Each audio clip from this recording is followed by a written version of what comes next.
True crime in the streets of LA. Activision, Vibe Squad, unique. What up? We on the way.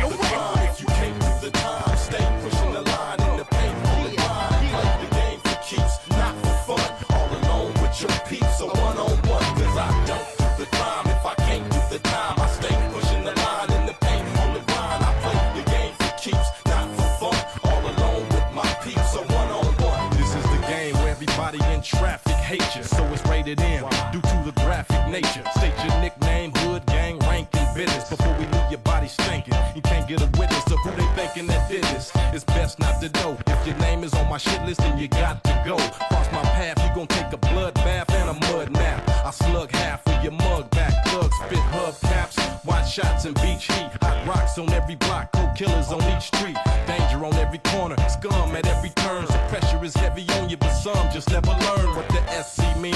So it's best that I warn you. South Central, straight Compton, and Southern California. Survival class, I thought you knew it. Crime is the order of the day, and we stay true to it. Do the crime if you can't do the time. Stay pushing the line in the paint on the grind. Play the game for keeps, not for fun. All alone with your peeps, so one-on-one. True Crime Streets of LA was an open-world action-adventure title developed by Luxaflux and published by Activision Incorporated.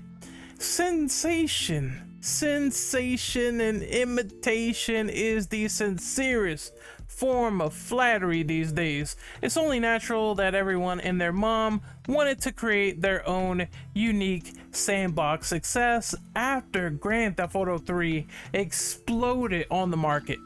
Luxaflux had their very own unique take on the criminal underworld planned and realized. It's standard fare to note that reinventing the wheel was the only thing people could do with their own GTA clone. What if this was a sandbox adventure where you played as law enforcement instead? Cut, press, and print on the streets of LA. This is a fully recreated Los Angeles that spanned for about at least 240 square miles. It's quite impressive that the team managed to capture this much accuracy with only GPS imaging and satellite tracking. It's really fucking crazy how they did this. Historical landmarks like the Staples Center or the Los Angeles Convention Center mashed up with their exact geographical location. Initially, Streets of LA was planned as a racing simulator in early concepts.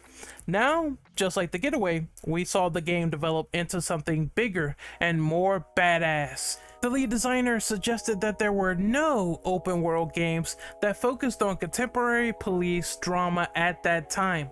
The additional layer slathered on the cake was Hong Kong style action cinema. These core fundamentals revolved around martial arts, suspense, and hard-boiled gunfights. Nicholas King Wilson is the main protagonist. He is a quippy, take-no-shit customer who stretches way above the law. Even if this guy is a cop, I just wondered how his muddled past allowed him to keep his job while having high insubordination, even running over a plainclothes cop in the middle of a fucking cutscene. Well. Wait till your old vice buddies hear you're paying for it. Hold it, Kang. What the hell do you want? Sorry, man. The feds want you brought in. Come on, Kang. Just cooperate for once, will ya? Sorry, but you make a lousy roadblock. This basically is the meat and potatoes of the story, seeing Kang develop as a character, and one core essence involving this plot revolves around the obvious thematic of family.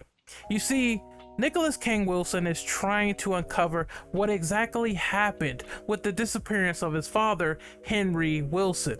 It's blatantly obvious over time that Henry got way too deep undercover, which resulted in his Houdini act, his magical disappearing act, except there's no magical hat or rabbits this time. We find out that Nick was then left in the cold, jaded on the streets as a distant memory.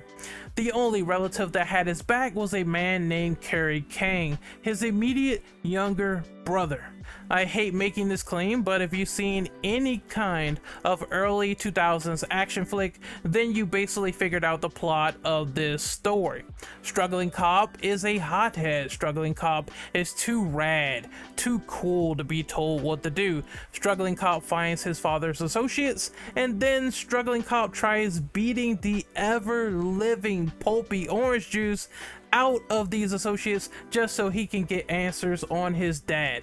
Russian criminal gets away and struggling cop chases. Criminal gets away and struggling cop chases yet again. It's very rinse repeat on plot elements, although I'm not saying that this story is bottom of the barrel tier terrible. The actors do emote properly, and Kang himself does have his own very emotional beats when need be. It's certain times where you can take him seriously, and then there's other times where he tells a criminal they have the right to soak in their own urine.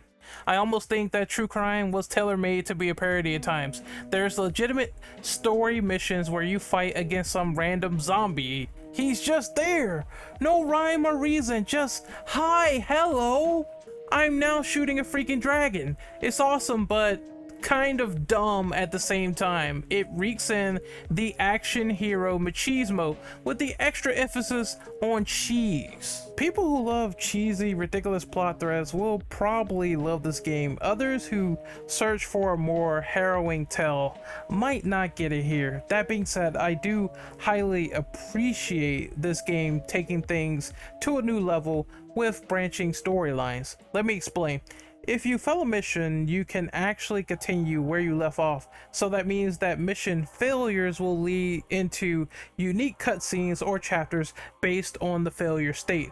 I thought this idea was amazing because it invited non-linear storytelling that this game desperately needed in order to be one step ahead of the curve. One notable example is when you save Nick's brother from a butcher shop. If you fail that mission, it will show Kerry Kang dead.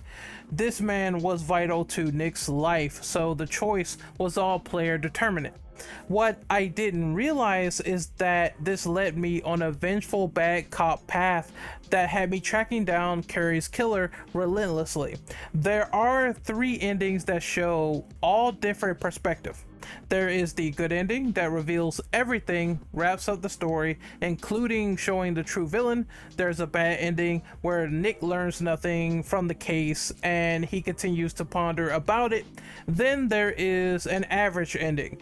It basically boils down to seeing that there was a way where Nick almost got some closure before it was ripped away with a bullet.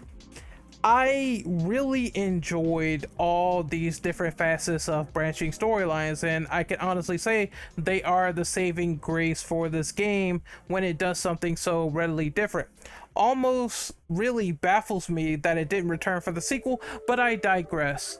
True Crime's gameplay is rooted in 4 sections, divided like a slice of apple pie. It is basically divided into true driving, true shooting, true fighting, and true stealth correlations. Driving is a mixed bag. It almost feels too loose in areas where you overshoot a roadway. After that, your car will spin chaotically off balance. Other times you can appreciate the sheer destructive nature with the physics engine for the cars. You can smash the fuck out of anything that's bolted down with no realism behind it. Lampposts, palm trees, etc. It's almost awe-inspiring how they made it so arcadey. Fighting is a mishmash of things within this game. It's basic but doable with high kick, low kick, and medium slugs to the face. After the opponent has highlighted exclamation marks over their head, you can then proceed to do a combination attack. This slow-mo finisher does extreme damage if it connects right on the chin. There's also grapple combinations that you could do for extra hits. Enemies are smart, so spamming that same repetitive low kick is just gonna be blocked for dinner. Vary up your movesets and probably pick up a melee weapon or 2. They have those and it's fucking gnarly. You can impale someone right in the head with a bladed weapon on low health. Chop suey. Yeah, baby. The shooting emulates your typical John Woo affair. Nick Kang moves like a cheetah while tearing through the destructive environments. Seeing the walls decimated by gunfire is so sexy and hot in this game. The cover system could use some work. It seems like it really doesn't snap on good like systems that were created in Gears of War. You could tell this is a pre-Gears of War moment where your character is stuck to the wall like glue and you can't get off. If you don't get off the wall quick, then you just die like a fly being smushed in a big titty brigade. It's almost nonsensical to a massive degree, but I guess some of that cool factor with bullet time diving around the environment overshadows that glaring point of cover just a little bit. It's also very nice that you could two-fist any sort of weapon, whether it's an AK or shotgun or different handguns in the middle of a firefight. If you want to dual wield 2 shotguns like a badass, well, the world is your oyster, buddy. Nick can also do something called precision shot, and basically you enter a slow-mo first-person mode where you can distinctively target vital areas. If you shoot someone in the head, it turns red and that would be a fatal blow, a headshot. If the reticule turns green, then you'll strike a hand or a foot that would neutralize the opponent but not kill them. Stealth is also some of the same vein. There is fatal attacks and there is also non-fatal chops as well. There's also a trank gun, although I would exercise extreme caution since the trank gun has a very bad range. So you have to be really close in order for it to be effective. Stealth is just serviceable in this game. It's not bad, but it's basically mirrored and overshadowed completely by any other good stealth system of the time. Once again, Metal Gear had this stuff well down pat in my opinion. And also I like the lane cover system converts over as well. It's cool that they trap the floor with literal glass or at times dog shit. If you step over some dog shit, then you will get alerted by the enemies, but it's nothing that hasn't been seen or done better in other stealth games. True crime is a big hodgepodge of ideas that work in execution and other choices seem like an afterthought. In order to compensate, they do allow you upgrades throughout the entire game. These stores are 24/7 offerings which offer you upgrades like guns, fighting ability, car handling, etc. It's a nice bonus that prepares you for the harder missions within the game. You might need that extra slow-mo gun aiming ability, or you might need better vehicle handling during missions. In your downtime, you'll be tasked on crime alert missions that will be tied in with morality. Yes, you are a police officer in this game. However, you could choose to be a good cop or a bad cop with morality. If you choose in withholding the law, then you have to do everything to serve and protect civilian life. If you decide not to give a flying flipping fuck about traffic laws, putting bullets through pedestrians, hostages, or running people over, then you'll be a bad cop, and that'll be an option too. You have to be still careful if you're a bad cop, because if you kill way too many people, then you'll enter a state of civil unrest. And this means that SWAT or vigilante citizens will try to kill Nick Kang if this meter goes into the red. Your mission structure involves most of these things that I talked about earlier with stealth, shooting, fighting, driving. You have the time get to an area moments as well in a car chase, and then you have missions where you're tailing around escaped thugs. It's all good, plentiful fun. It's a mixed plentiful experience that you will see, and it has consistent variety throughout the entire game. Despite having some failing cogs once in a while, I did enjoy the overall gameplay placement in True Crime Streets of LA. The soundtrack is nothing short of incredible. Streets of LA's radio list is home to some of the biggest names in hip-hop for the West Coast. They respect rappers like Snoop Dogg, Eazy-E, Ice Cube, for life, Mac 10 out here for life. Mac 10 was also a good one, man. Holy shit.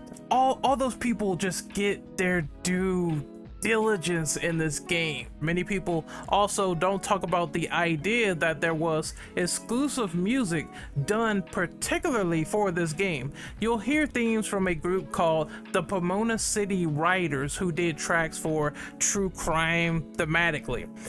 It's pretty awesome, and if rap isn't your strong suit, if rap isn't your thing, then there still is rock like Deftones, Unloco, Megadeth. Man, you just got a lot to pick from.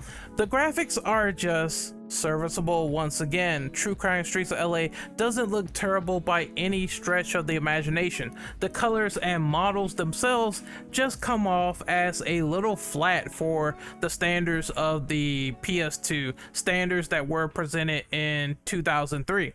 I still give them the benefit of the doubt. It's insane giving them credit for the city mapping with the GPS rendering of a living, breathing Los Angeles. That's crazy. It's just authentic to the City of Angels. I also think there's weird inconsistencies, like Nick having dirty clothes in one scene, having cuts and bruises, and then they're gone in the next scene following a couple of minutes later. If you think that attention to detail will stick in this game, then you got another thing coming. In terms of replay value, this game is very reliant on branching story paths, alternate mission intros, and leveling up Nick King so he can kick more ass for the EOD. What you see is what you get, so I would say it's remarkable to have that large chunk of content. There's also the secret dog patrol mission where you can play as the purveyor of gin and juice, Mr. Snoop D.O. double motherfucking G. Your skills from Nick King will migrate over for Snoop Dogg. You have an hour flat for a strong performance in Crime Patrol in solving all cases with the best karma possible. Honestly, it's a throwaway mode that they really didn't need to do for this package. Ultimately, I would say it's worth the experience so you can hear every single off-the-wall word that Snoop Dogg really says. It's the closest that we're gonna get to that fear and respect game, so cherish it, buddy. Cherish it well. In the end, True Crime Streets of LA is just dumb fucking fun. It's a game that can't be taken seriously, and it prides itself on that joy. It flips the script on the crime genre by making you a cop, making it enjoyable in the process. There's a few gameplay misfires like cover and the crazy auto-targeting that goes all over the place, but still, it's a game with heart, substance, and when it does fantastic strides, you'll love it from start to finish. Me, the car, and the road. Now that's joyriding. I give True Crime Streets of LA an 8 out of 10. There we go. That's the True Crime Streets of LA review done. My name is Renegade Operative. Hopefully you guys really enjoyed this review, just knocking back this classic retro game and having fun and talking about the kinks of it, talking about the flaws, and hopefully you really did appreciate what I put out here. Once again, if you enjoyed the video, please slap a like on it, subscribe, tell me what you think in the comment section below about True Crime Streets of LA. My description is there for social media, Discords, all that fun stuff. So hopefully I will see you guys there. Until then, I'm signing out. Take care. And remember, bada boom, bada boom. See you later.